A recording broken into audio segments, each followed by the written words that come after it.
Astaghfirullahalazim. Al-Fatihah. A'udzubillahi minasyaitonir rajim. Bismillahirrahmanirrahim. Alhamdulillahi rabbil alamin. Ar-Rahman Maliki yaumiddin. Iyyaka na'budu wa iyyaka nasta'in. Ihdinas siratal mustaqim. Siratal ladzina an'amta 'alaihim ghairil maghdubi 'alaihim waladdallin. Amin. Assalamualaikum warahmatullahi wabarakatuh. Alhamdulillah, salatu wassalamu ala Rasulillah wa ala alihi wa sahbihi ajma'in. Kita di dalam bab yang ke-19 daripada kitab Penenang Jiwa karangan Imam Ghazali. Kitab asalnya bertajuk Mukasyafatil Qulub.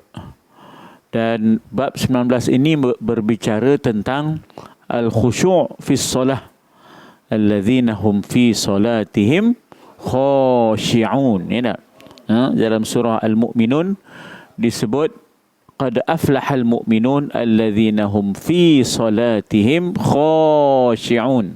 Ya, beruntunglah ataupun berjayalah orang yang beriman. Tetapi tak selesai di situ. Orang yang beriman itu sifat pertamanya ialah alladzina fi salatihim khashi'un, ya. Mereka yang dalam sembahyangnya itu khusyuk. Jadi dalam membahaskan bab ke-19 ini, ya, dalam membahaskan bab ke-19 ini, maka kita sampai ke muka surat 83. Ya, 83.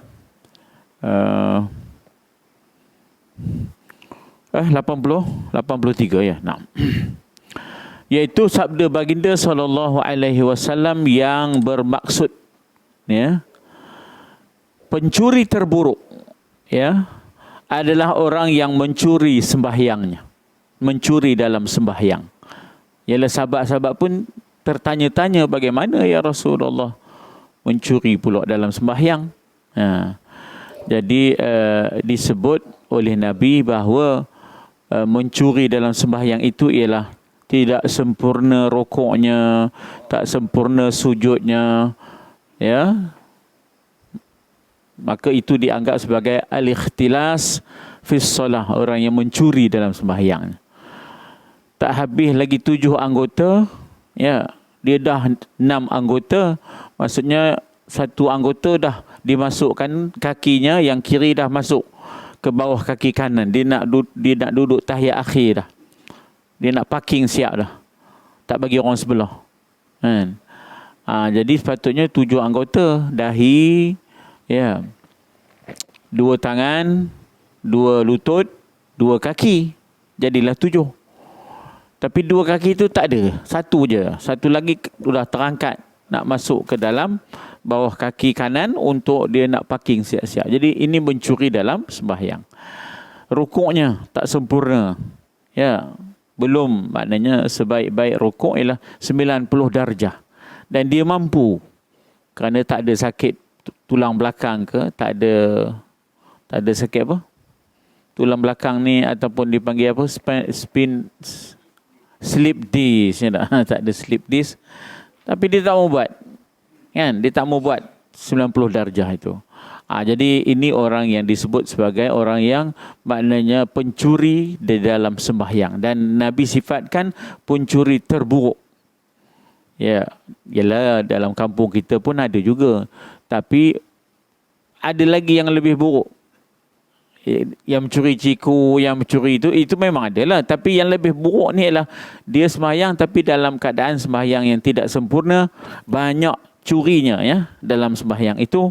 Rukuknya tak sempurna, ya. Tahiyatnya pun tidak duduk sujudnya pun tidak sempurna, sujudnya pun tidak sempurna.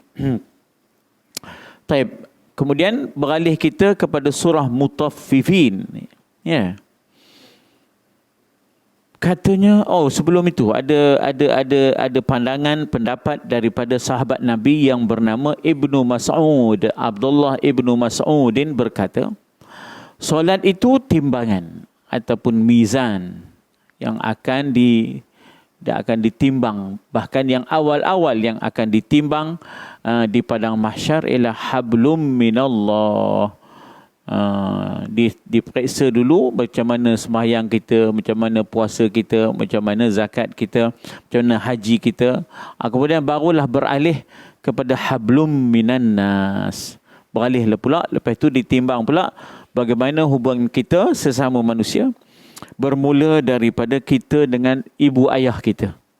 Akan ditimbang, ya, kebaikan ke, keburukan ke, bermula daripada kita dengan kebaikan kita. Wabil walidaini ihsana, ihsan kita kepada kedua ibu bapa itu, ya. Kemudian barulah pasangan kita, kemudian barulah anak-anak kita, begitulah sampai seterusnya.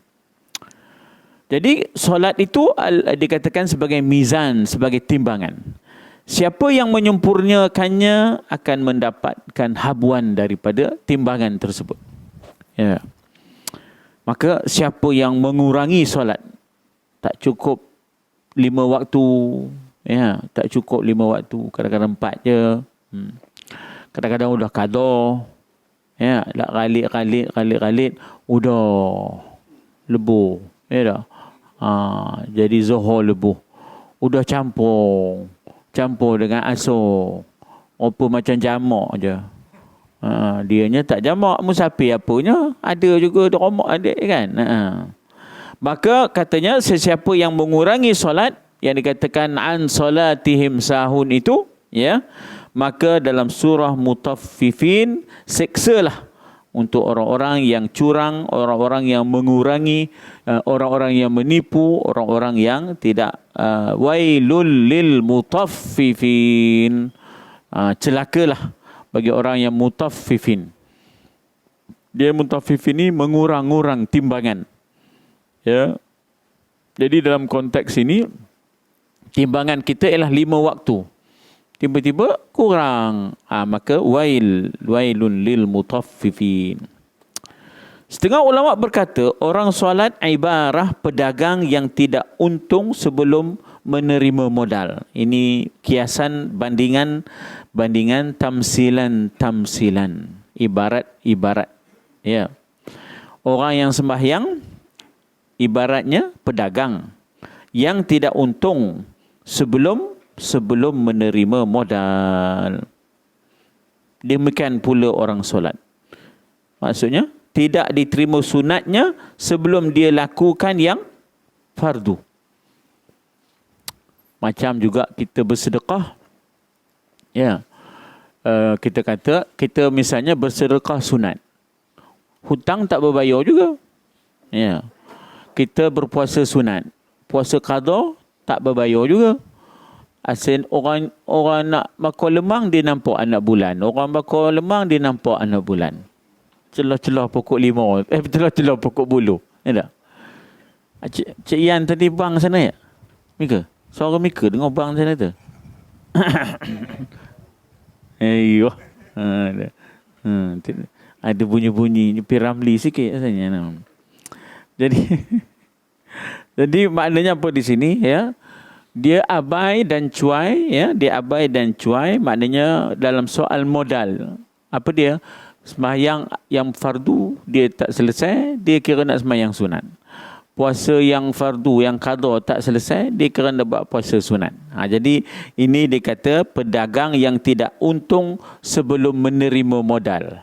Modal pun tak selesai lagi, sembahyang yang wajib pun tak selesai lagi, dia punya pulun lah nak tarawih 20 rakaat ni. Ada, Assalamualaikum tanya. Dia nak pulun 20 rakaat ni, ya. Tapi kecacatan pada kewajipan sembahyang, wajibnya cacat 5 tolak 1, 5 tolak 2. Jadi ini ibarat orang berniaga, ya tak, yang tak untung sebelum menerima modal. Sebab apa? Modalnya tak ada, dia kira nak untung. Jadi dalam konteks ini kita kata sembahyang wajib tu selesaikan dulu baru cerita sunat. Puasa wajib tu selesai dulu baru cerita puasa sunat. Kalau dapat buat dua-dua, alhamdulillah. Fabiha wa ni'mah, alangkah nikmatnya. Masalahnya dia kira sibuk dengan yang sunat, wajibnya tak berbuat. Ya tak?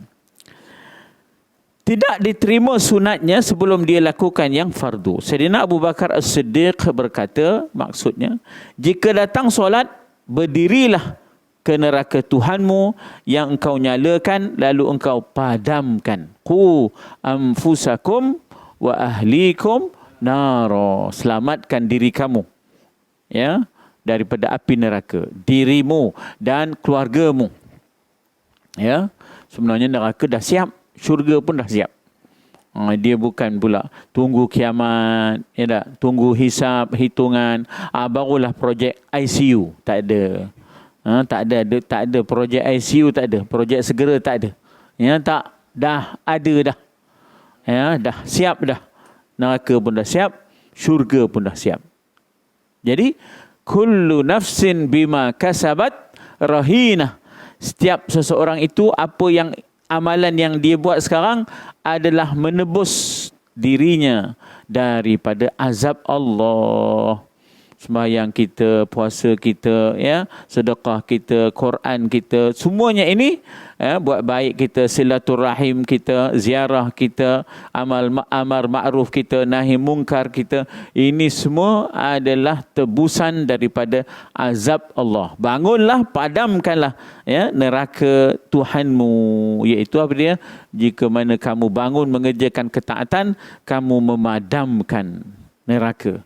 Ya, kamu memadamkan neraka. Jadi sebab itulah berbuat baiklah, ya, berbuat baiklah.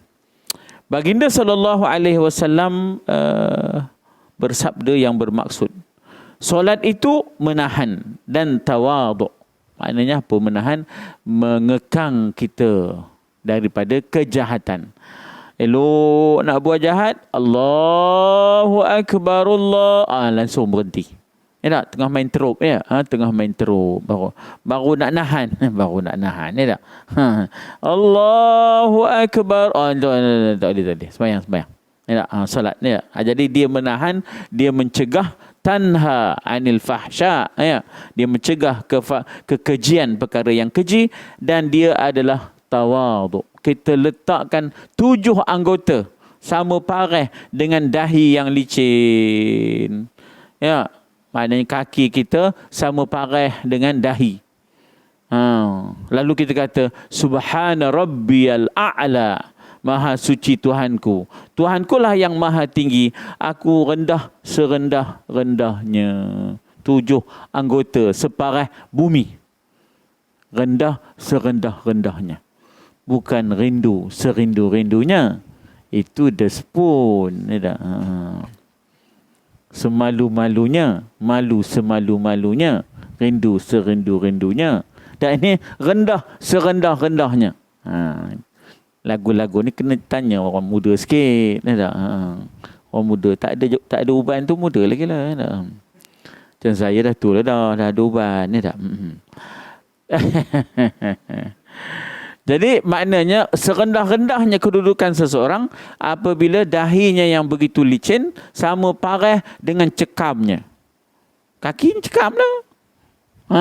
Lalu yang tinggi tu siapa? Allah Rabbiyal A'la. Subhana Rabbiyal A'la. Maha suci Tuhanku. Tuhanku lah yang a'la, yang maha tinggi. Aku ni serba rendah. Itu dia katakan tawaduk tu. Tawaduk tu merendah diri. Ya, rukuk dan sujud kita, ya, bersujudnya kepada Allah, ya tak? Sepanjang waktu, ya, selagi ada nafas, ya, kita akan sujud kepada Allah setiap nafasmu, ya, setiap nafasmu. Baik, baginda bersabda lagi, jika solat tidak menghalangi kejahatan, tak berubah-ubah perangainya, ya, sepatutnya bila dah mengerjakan solat, maka perlahan-lahanlah dia mengurangi kejahatan-kejahatan itu. Ibarat kita berpayung. Ya, maknanya mula payung kita kecil je. Basah juga lah sikit. Lepas tu dapat payung besar sikit. Maka kurang lah basahnya. Dapat pula payung khoteh yang lipeh gemar tu. Yang warna hijau tu, yang warna apa dia? Tak ada dah payung tu. coklat muda. Dia tak ada payung tu. Ya tak? Made in China tu maksudnya. Baunya pun ketagih ciumnya. Itu ya. Lipih lampau gemuk, ya tak? Lipih lampau gemuk. Lalunya letak di kubur lah, ya. Letak di kubur. Tinggal di kubur, ya tak? Jadi maksudnya bila dah kita mula berpayung, dalam erti kata daripada payung yang mula berkongsi payung, lepas itu dah dapat payung yang sendiri, ya tak? Payung yang kecil dapat pula payung yang besar. Jadi kuranglah basahnya kita bila kita itu maknanya berhujan, bila kita berjalan di dalam hujan. Maka begitulah solat dapat mengurangkan dan menghalangi kejahatan dan kemungkaran.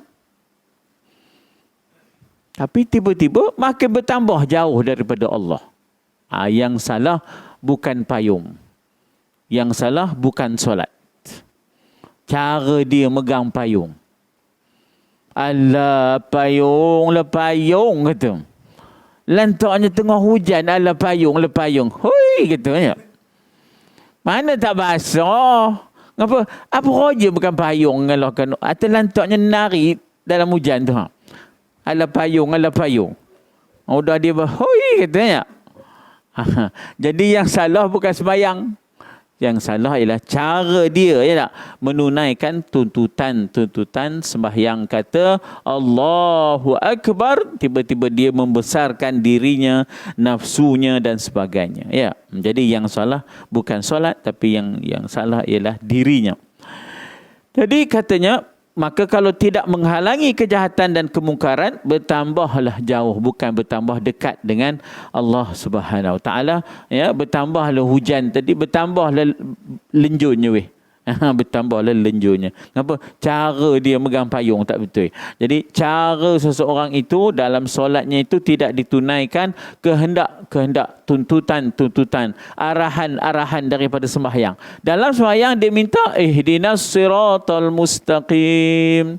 Ya, tiba-tiba di luar sembahyang dia mengambil jalan-jalan al-maghdubi alaihim, dia mengambil jalan-jalan dallin, jalan-jalan orang yang sesat. Udah dia menderem pula. Mambang darat, udah nak berdamping pula dengan mambang. Jadi dalam sembahyang ada minta siratal mustaqim, tiba-tiba di luar sembahyang dia jadi dhalin, udah minta sana minta sini, ya tak?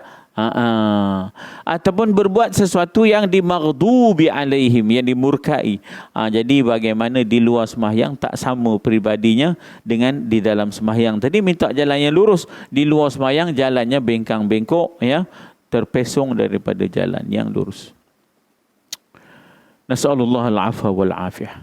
Dan solat orang yang melambat-lambatkan tak akan mencegah kejahatan dan kemungkaran.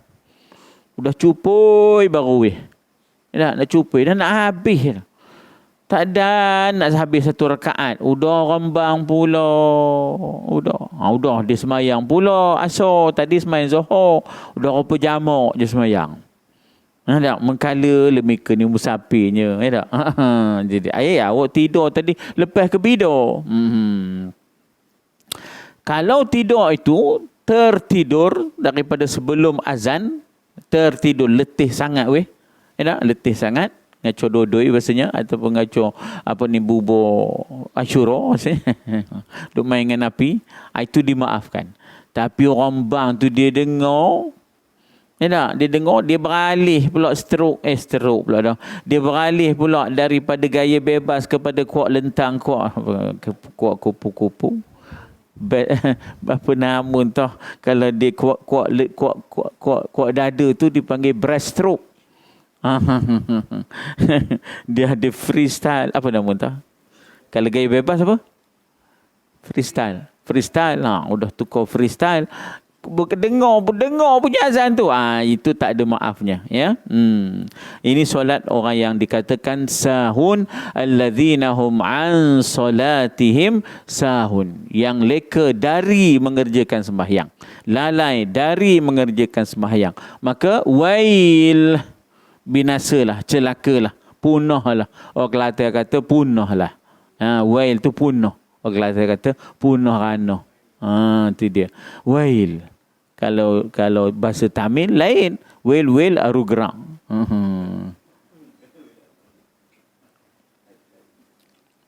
Lepas tu ada kacang putih. Dah habis dia lalu tu kan dia tabur kacang putih. Jadi tutuplah muka sikit. Tadah juga, tadah. Kumur masa itu duduk Sungai Siput. Sungai Siput tahu sajalah kan. Tapi nakkan kacang putih ni tadi. Wel tengok ni. Wel tengok. Masa itu tak ada benda lain nak ditengok. Radio pun transistor je masa tu. Nengok juga wel. Lepas tu kerang. Nadah kacang putih. Jadi baginda bersabda, betapa banyak orang yang mendirikan solat, namun yang didapatinya hanyalah kesusahan, keletihan, kepenatan.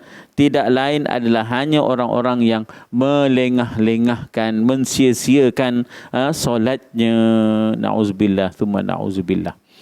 Baginda bersabda lagi, yang bermaksud yang didapati orang dari solatnya hanyalah apa yang diingatkan dalam solatnya.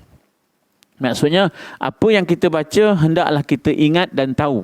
Apa yang kita baca, apa makna Rabbighfirli warhamni. Ya, wahai Tuhan, maafkanlah saya, kasihanilah saya, ampunkanlah saya, Rabbighfirli. Kalau tidak diampunkan, warhamni, kasihanilah saya, ya Allah, bantulah saya, wajburni, warfa'ni, angkatlah saya yang sudah jatuh dengan dosa-dosa, ya Allah. Begitu. Itu nak diingat balik apa yang kita baca dalam sembahyang. Bermakna bahawa mempelajari, melihat balik apa bacaan dalam sembahyang itu suatu kewajipan. Sekarang mudah dah ada buku-buku panduan sembahyang yang bergambar-gambar tu, siap dengan terjemahannya sekali.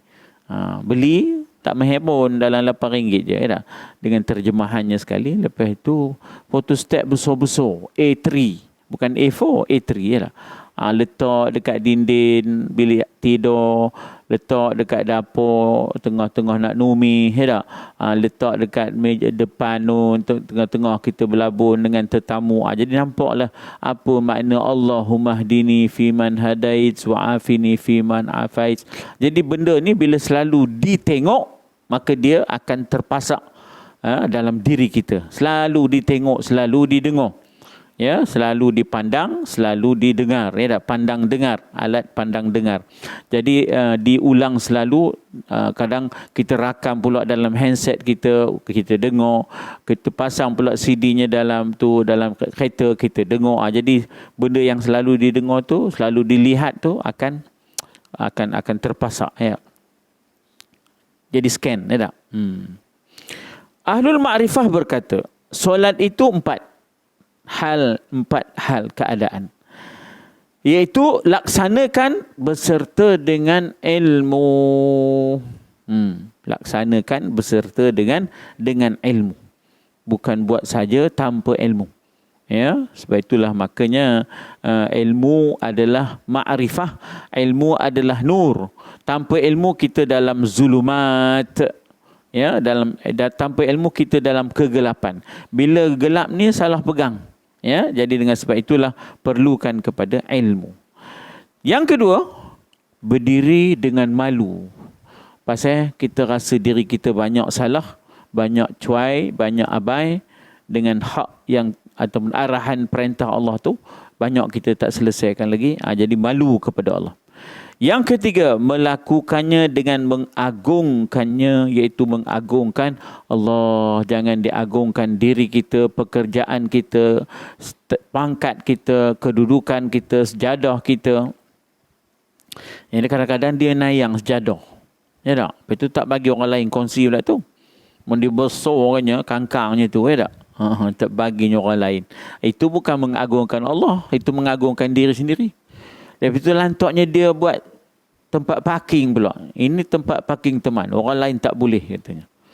Dalam semajid mana ada parking? Ya tak? Tak ada. Ya tak? Siapa dulu dia lah. Oh sudah. Katanya tak? Itu tempat teman. Mana boleh mereka agungkan diri sendiri, ya tak? wa annal masajida lillahi fala tad'u ma'allahi ilahan akhar. Ya, masjid ini milik Allah, jangan diseru-seru yang selain Allah. Dan apabila selesai sembahyang, rasai takut kepada Allah. Ini yang keempat. Ya, apabila selesai sembahyang, rasa takut. Sebab apa? Tadi telah adanya janji aku. Inna solati wa nusuki wa mahyaya wa mama. Risau tak tertunai janji itu. Sembahyangku, ibadatku, matiku, hidupku, semuanya untukmu ya Allah. Bukan untuk yang lain, ya, bukan untuk yang. Jadi takut kalau tiba-tiba tak dapat tunaikan janji. Seorang syekh berkata, jika hati belum khusyuk, maka sampai ke tahap rosaklah sembahyang. Sebab itulah makanya untuk khusyuk ini lebih awal kita menunggu waktu kita dah duduk berzikir, berdoa, baca Quran. Lepas itu orang pun bang. Tak adalah berkecamuk. Tak adalah berkecamuk. Ini tengah nak kamat pun nyeloro lagi. Tengah nak nyelam, nak ngangkat takbir pun dan lagi nyeloro. Kalau tengokkan Sayyidina Umar Ibn Khattab masa ngambil ayat semayang tu dah pucat lesi. Lalu orang tanya kepada Amir Mukminin Umar Ibn Khattab, sakit ke? Dia kata bukan sakit, tapi kamu takkan tak tahu kita nak berjumpa dengan siapa lepas ni, nak berdepan dengan siapa lepas ni. Kita nak menghadap Allah Rabbul Jalil. Aku ni banyak salah aku. Itu tara Sayyidina Umar punya kuat imannya sampai ke tahap itu. Iman Sayyidina Umar ini, yang ada pada Sayyidina Umar ni, syaitan pun takut. Kalau Sayyidina Umar lalu kot lebuh raya, syaitan jalan lama. Tak berani tempuh jalan yang sama. Kerang bertembung dengan syaitan, kerang bertembung dengan Umar, kerang nyecet lari ya. Begitu. Tapi masih lagi pucat lesi dia bila nak sembahyang tu, tengah ngambil sembahyang sampai orang tanya dia, ngapa sakit ke wahai Amirul Mukminin? Bukan, aku takut nak berdepan dengan Tuhan ni. Jadi betapalah Sayyidina Umar berqiria untuk, maknanya kita kata menghadirkan dirinya untuk menghadap Allah Subhanahu Wa Taala.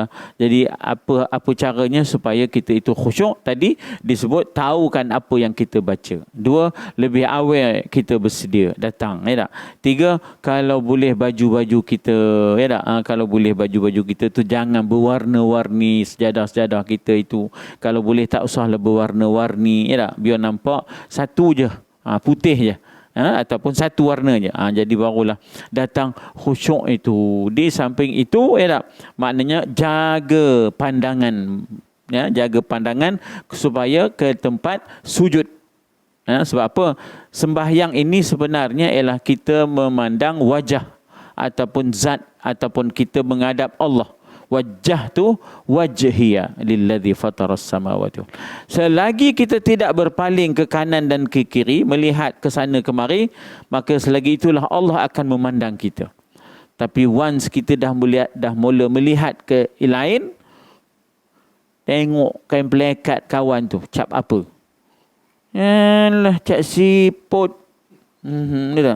Orang tak pakai dah. Orang cap gajah duduk. Jadi bila dah merhati orang punya, the ship is more than the crew. Jadi bila dah kita berpaling saja daripada sembahyang, Allah berpaling dari kita.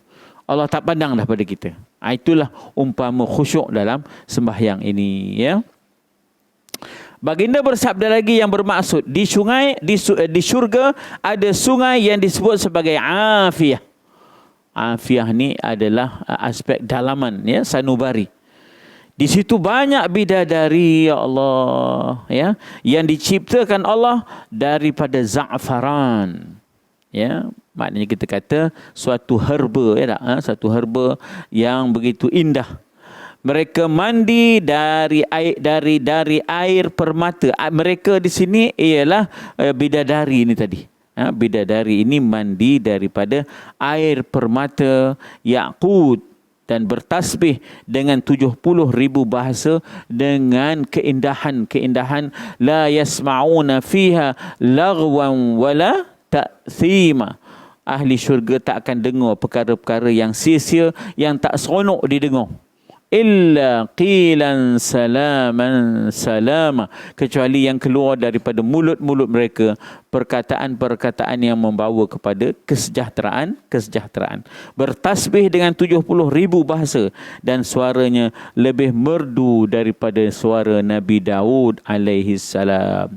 Nabi Daud suaranya begitu merdu, burung-burung yang berterbangan turun bila dengar suara Nabi Daud. Sebab Nabi Daud dia suka melantunkan suaranya menghadap ke gunung, menghadap ke bukit supaya bergema. Supaya bergema, tak? Atau burung-burung yang berterbangan ni akhirnya turun dia dengar suara Nabi Daud yang merdu tu.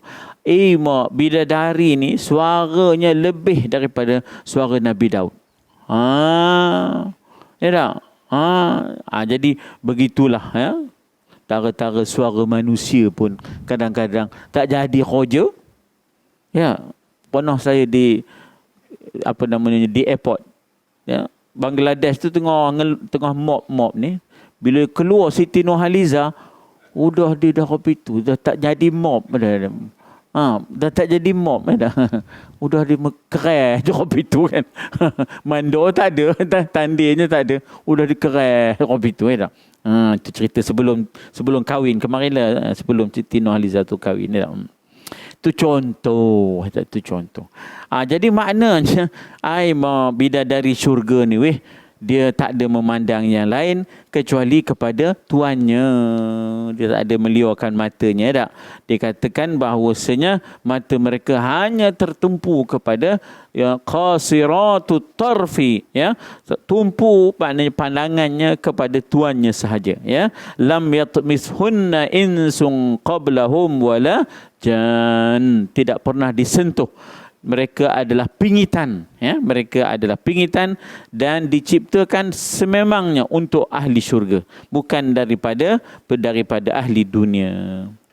Mereka berkata, kami adalah untuk orang-orang yang solat dengan khusyuk, kata bidadari ini.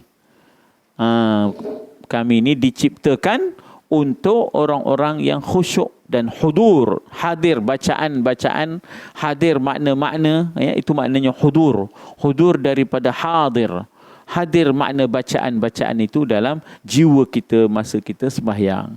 Maka Allah berkata, ku tempatkan ia di rumahku dan ku berikan untuk tamuku, iaitu orang yang khusyuk dalam sembahyang itu menjadi tetamu Allah. Mak kita kalau dapat jadi tetamu sorotan, ni tak? Duduk maknanya dalam meja yang di grand stand tu, duduk di awal di depan. Ya tak? Ataupun dapat masuk istana je lah. Bulan puasa berbuka, jauh je, tak nampak pun sorotannya. Itu pun sembang 2 minggu tak habis. Ya tak? Sembang teman buka baru ni di pedihnya apa pun, jauh je. Kudak pun baik di surau Jeh ni, sedap lagi kudaknya. Tapi sembang 2 minggu tak habis dah. Itu tara-tara tetamu di istana, ya. Apatah lagi tetamu Allah Subhanahu Wa Taala. Dirawikan bahawa Allah memberikan wahyu kepada Musa alaihi salam. Ya, diriwayatkan. Makna dirawi itu ialah diriwayatkan. Ya Musa, jika kau mengingatiku, aku mengingatimu. Ya, fazkurullah yazkurkum. Ya, wala zikrullahi akbar. Ya, dalam di hujung-hujung khutbah kedua itu. Fazkurullah yazkurkum. Kamu ingat Allah, Allah ingat kamu. Washkuruhu ala ni'amihi yazidukum. Syukurlah atas nikmat-nikmatnya, nescaya Allah tambah. Wala zikrullahi akbar, dan ingat Allah itulah yang sebesar-besarnya. Wala zikrullahu akbar, wala zikrullahi akbar, wallahu ya'lamu ma tasnaun. Allah tahu apa yang kamu lakukan. Aqimis salah, maka dirikanlah sembahyang. Jadi kalau kamu ingat aku, kata Allah, aku ingat kamu. Secara apa dipanggil, reciprocalnya, ya tak? Jadi kalau dah kita pun tak ingat Tuhan, ya, fa ansahum, ya tak? Maknanya mereka lupa pada Tuhan, maka Allah pun tak akan pandang, ya, orang yang lalai daripada mengingati Allah. La fala tuti' man aghfalna qalbahu an dzikrina wattaba'a hawa. Sudahnya dia mengikut hawa nafsu je lepas tu, ya. Dan urusannya tidak konsisten, tidak tetap, tidak dikatakan tidak istiqamah, furuta, dalam keadaan flip-flop, dalam keadaan maknanya kita kata tidak tetap. Jika kau hendak mengingati aku, hendaklah khusyuk, hendaklah tamakninah, serta lisanmu di belakang hatimu. Jangan bercanggah di antara yang kita baca dengan apa yang ada dalam hati. Selarikan apa yang kita baca dengan apa yang ada dalam hati. Maka ini menuntut untuk kita belajar bahasa Arab dalam ibadah kita. Ya, bahasa Arab dalam ibadah kita. Jika berdiri di hadapanku, berdirilah bagaikan hamba yang hina. Jangan bersompedai. Ya tak? Jangan sombong. Ini sejadah teman. Jangan siapa letak kakinya dekat sejadah teman. Padahal kita disuruh rapat. Ya, dalam keadaan biasa, kita disuruh rapat. Sekarang ni bukanlah keadaan biasa. Keadaan luar biasa, ada wabak kan. Jarak-jarak lah kita. Dalam keadaan biasa, kita disuruh rapat. Tak boleh, ini sejadah teman. Mana ini orang nyombong bukan sebagai hamba yang hina. Ya. Serta munajatlah kepada aku. Asal makna munajat ni lah bisik.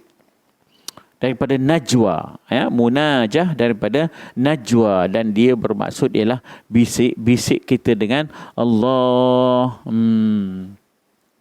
Dengan hati yang takut. Ya. Dengan lisan yang benar. Jangan bertingkah antara lidah dengan hati. Jangan berbeza. Tak maunya lidah lain, hati tahu ke mana. Ya tak? Lidah mengatakan inna solati wa nusuki wa mahyaya wa mamati lillah. Semayangku, puasaku. Hati dah lepas ke bidang. Ya tak? Hati dah lepas, maknanya dah ngira hari bulan. Dia ngajak kenduri berapa bulan? 24 ke 23. Dah. Ya tak? Di lidah ni solati wa nusuki wa mahyaya wa mamati. Hati udah berapa bulan kenduri pun. Ya tak? Bertingkah antara hati dengan lidah. Jadi bukan lidah yang benar. Dan diriwayatkan Allah memberi wahyu padanya pada Nabi Musa tadi. Ya tak? Katakanlah kepada umatmu. Jadi sifat agama ni bukan untuk diri sendiri semata. Ya, kita tak boleh kata teman ngaji ni untuk diri teman je. Tak boleh. Pasangan kita ada, anak-anak kita ada. Mana pula ngaji untuk diri teman je. Tak boleh. Katakanlah pada umatmu. Maknanya apa? Agama ni bukan untuk Musa saja. Agama ni bukan untuk diri sendiri saja. Kita pun begitu. Bila kita mengaji, bukan untuk diri kita saja. Ya. Kuasai apa yang kita mengaji, kemudian balik kerana sampaikan pula ya, kepada anak isteri kita. Jadi katakanlah kepada umatmu yang derhaka, yang asi, barang siapa mengingatiku, aku akan ingatnya. Dikatakan barang siapa mengingatiku, aku mengingatnya dengan katakanlah kepada umatmu yang derhaka, barang siapa mengingatiku, aku mengingatnya dengan laknat. Ni siapa ni? Kepada umatmu yang derhaka, iaitu kepada umat Nabi Musa, ya, Bani Israel. Umat Bani Israel ni ada disebut antara ciri-ciri mereka itu adalah wa yaqtulunan nabiyyin bighairi haqq. Zalika bima asaw wa kanu ya'tadun.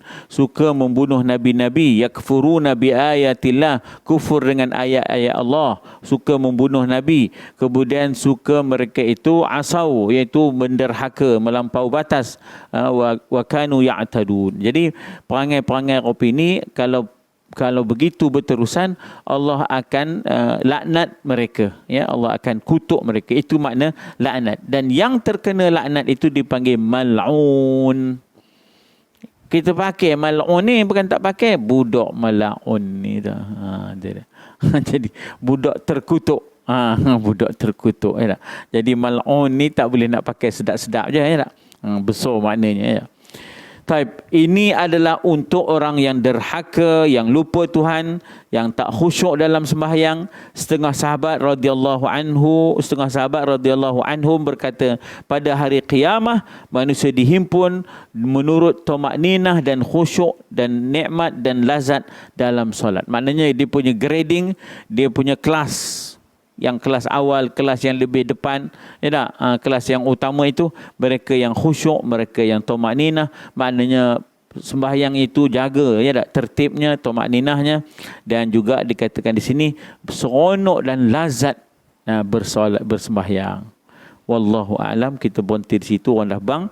Pernah Nabi SAW melihat lelaki bermain dengan janggutnya dalam keadaan sembahyang tu. Duk gini. Dalam sembahyang duk gini. Duk main butang, duk main kan. Gitu. Tengah sembahyang ni. Jadi bagaimana teguran Nabi terhadap orang yang berbuat begitu? Kita berhenti di situ ya. Kita berhenti di situ. Wallahu a'lam. Mana yang baik daripada Allah. Sedang ada salah, mohon maaf. Allahu akbar, Allahu akbar, Allahu akbar, Allahu akbar. Syahadu an la ilaha illallah, syahadu an la ilaha illallah. Syahadu anna Muhammadar Rasulullah, syahadu anna Muhammadar Rasulullah. La hawla wa la quwwata illa billah.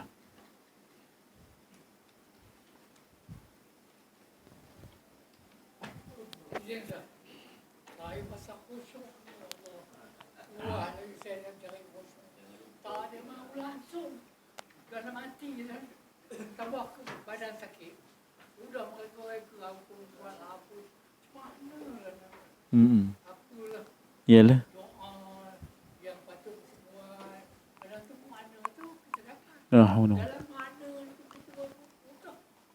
Kelewa juga, kelain juga, pero juga dikatakan. La yukallifullahu nafsan illa wus'aha, ya. Allah tidak membebankan seseorang melainkan dia upaya buat, ya. Jadi maknanya kalau kita dah berikhtiar, kita dah berusaha, sifat Allah itu arhamur rahimin. Allah yang maha pengasih, maha penyayang, maka dia akan memberikan rahmatnya kepada orang yang berusaha. Ni yang tak berusaha ni. Yang kita risau tu yang tidak berusaha. Jadi bagaimana yang telah berusaha itu, alhamdulillah, lepas zalik, ya, dapatlah mana yang kita usahakan itu. Maka walladzina jahadu fina lanahdiyannahum subulana. Orang yang bersungguh-sungguh pada jalan kami akan tunjukkan jalan-jalannya ke dalam syurga Allah Subhanahu Wa Taala. Ni yang ditegur ni ialah yang tak bersungguh, langsung tak ada berusaha. Sahaja cari pasir, lantoknya nyeloro dalam keadaan kamat-kamat tu. Ya tak? Dalam keadaan ngambil semayang, nyeloro dalam keadaan ya tak? Jadi yang itu yang tak boleh tu, ya. Adapun kita yang telah berikhtiar bersungguh tu, itu akan dipertimbangkan oleh Allah Subhanahu Wa Taala, ya. Lain? Ya.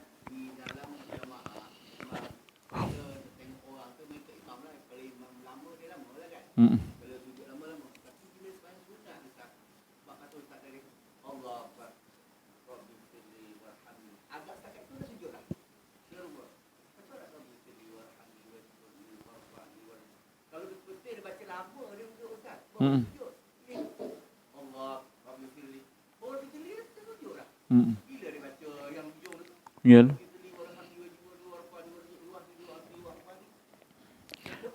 Itu yang dikatakan mencuri tadi.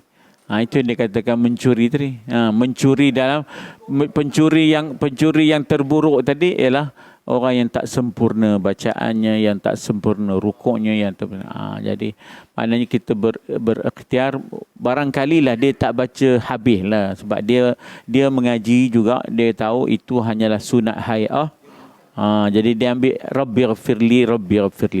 Dia baca 2 kali je, Rabbighfirli, pun sah juga. Sebab dia ni tinggi juga mengajinya, bahasanya. Jadi dia ambil yang maknanya kita kata ringkas je. Rabbighfirli. Habis. Dia ambil rukuk je.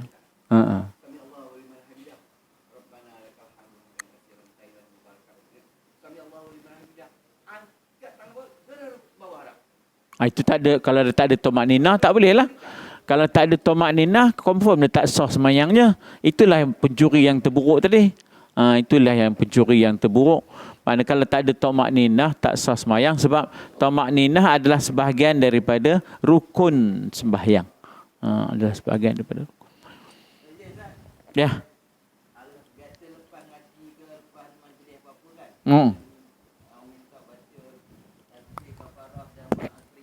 Awak tengok pasal baju kuning tu. Tasbih kafarah dalam surah Al-Asr. Yalah, barangkali kadang-kadang dalam majlis itu kita kata bahawa keluar labu-labu yang tak selayaknya dalam majlis tu. Bila dah berhimpun, faham sajalah. Ni kawan ngusik kita, kita ngusik kawan. Jadi segala yang lara tu, ya tak? Mudah-mudahan terampun dengan kita membaca tasbih kafarah tadi. Iaitu puji-puji kita pada Allah. Moga kafarah, makna kafarah penghapus dosa-dosa dalam majlis itu tadilah. Ya. Sama ada datangnya daripada kita ataupun daripada penyampainya. Jadi mudah-mudahan sebenarnya amalan Nabi dengan sahabat-sahabat bukan hanya dalam majlis yang resmi. Dia berjumpa sebelum berpisah tu sekarang, subhanakallahumma wa bihamdika. Jadi itu amalannya, dan Nabi pun sebutlah bahawa dengan tasbih ini akan dapat menghapuskan kalau ada dosa-dosa dalam majlis tadilah. Kemudian wal asri itu para sahabat dia hanya ulang wa tawasaw bil haqq. Di samping mereka bersalam, mereka sebut wa tawasaw bil haqq, wa tawasaw bis sabr. Jangan lupa berpesan sesama kita. Berpesan dengan kebenaran, berpesan dengan kesabaran. Jadi kita ambil daripada awal wal asri itu lagi. Tak apalah, demi masa manusia ni dalam kerugian, kecuali jaga 4. Dia sebenarnya mengingat tu. Amanu wa amilus solihat, tawasaw bil haq, tapi masalahnya masa itu kita bukan mengingat sangat. Sebab apa? Masa itulah nak nutup kitab, masa itulah maknanya cari bait, masuk dalam bait. Kita dah hilang rohnya. Rohnya dah hilang. Ya tak? Roh untuk berpesan-pesan, beriman, beramal, berpesan dengan kebenaran, berpesan dengan kesabaran itu tawasaw bil haq, tawasaw bis sabr. Kesabaran itu dah hilang. Dia jadi sekadar upacara je. Dia dah hilang, rohnya dah hilang, nyawanya dah hilang. Ya. Banyak benda yang hilang nyawa ni. Macam bila mana kita berdoa, bukannya berdoa, kadang-kadang baca doa. Ya. Bukan berdoa. Dia punya nyawanya dah hilang. Ya, jadi dah banyak benda yang kita buat ni kadang-kadang nyawanya dah tak ada. Jasadnya ada, nyawanya dah tak ada. Itulah kena belajar supaya dapat dihadirkan nyawa dalam apa yang kita buat ni. Kadang-kadang kalau puasa, dia kira tengok more je. Ya. Dia kira bincang more je. Ya. Apakah puasa itu boleh dapat meningkatkan iman dia, takwa dia? Ya tak? Apakah dia dapat merasai kesusahan orang lain daripada puasa? Tak. Dah jadi pesta makan sudahnya. Puasa dah jadi pesta makan. Utama sekali mesti siap jadual more. Lagi 10 hari nak puasa, more dah siap lah. Ba'diyah siap, qabliyah siap. More ba'diyah ada, tak? More ba'diyah lepas tarawih lah, ada pula, tak? Ada pula, tak? Tu yang tengok ke belakang bila selawat tu, Allah, Assalamualaikum. Nak tengok siang dah sampai belum, tak? Ya. Ya, gelas. Oh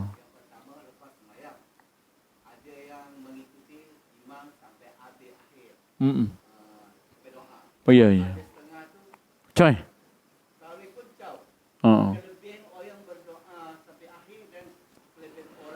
Pertama kita bersangka baiklah, ya, barangkali dia nak cepat. Kok dia ada hair. Kalau kita dengan orang ni kok dia ada hair, kita bersangka baik. Tinggal lagi kalau dia tak ada apa hairnya, melangur je, yang itu lebih baik kita nasihat dia elok duduk lama sikit. Sebab apa? Kita berkongsi doa. Sebab apa? Kadang-kadang ada kawan di antara kita, kawan yang mustajab. Doa kita barangkali tak mustajab, kita dapat numpang doa berjemaah tu yang mustajab.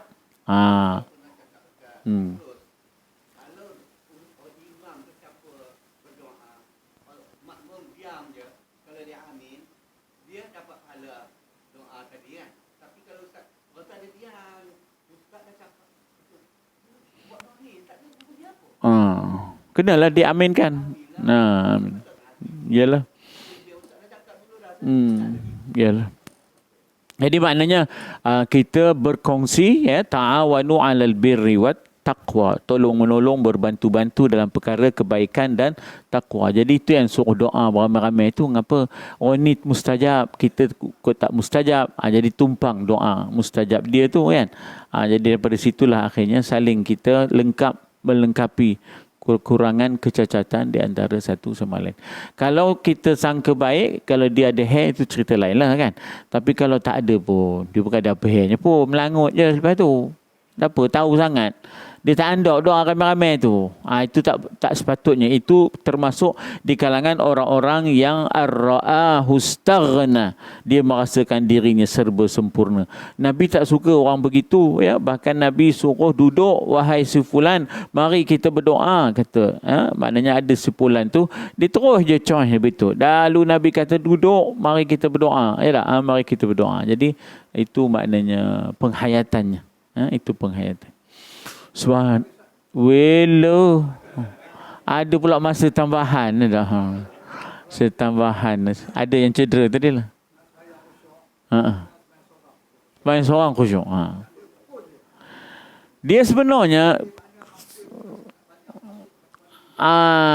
ya. Maknanya kita kata bahawa seorang yang bijak ialah, ya, seorang yang bijak ialah dia dapat menangkis, ya tak? Dia dapat menangkis apa juga gangguan-gangguan.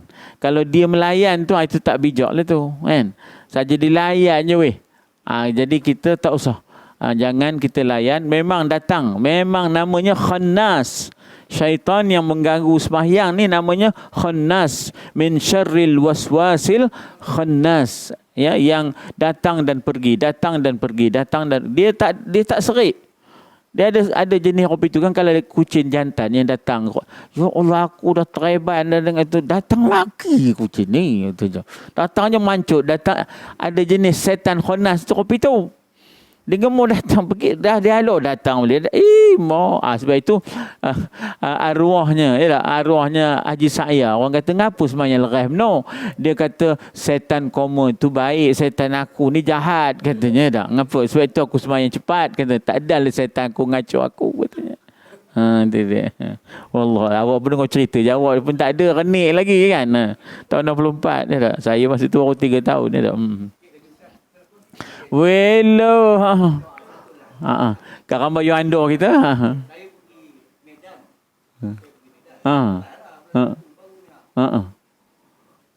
okey, sampai ke kawasan yang baru ni tak. Tinggal ke masjid. Tak ada siapa yang doa Ustaz. Bila sampai ke orang tu diam. Imam Muslim belakang doa tak berbunyi. Ya. Tak bunyi tu. Passion awak dengan macam je Ustaz. Ya. Yalah, sebab apa dia ambil pendekatan nak berdoa masing-masing lah. Dia tak nak ya, boleh. Dia ambil pendekatan untuk berdoa masing-masing, ya tak? Dia tak nak kongsi lah. Insya-Allah. Subhanakallahumma bihamdika asyhadu an la ilaha illa anta astaghfiruka wa atubu. A'udzubillahi minasyaitonir rajim. Bismillahirrahmanirrahim. Alhamdulillah, salatu wassalamu ala Rasulillah wa ala alihi washabbihi ajma'in. Allahumma ja'al jam'ana hadza jam'an marhuma. تفرقنا من بعده تفرقا معصوما ولا تجعل فينا شقيا ولا مترودا ولا محروما اللهم اجعلنا مما يستمعون القول فيتبعون احسنه وصلى الله على سيدنا محمد وعلى اله وصحبه وسلم الحمد لله رب العالمين تقبل الله منكم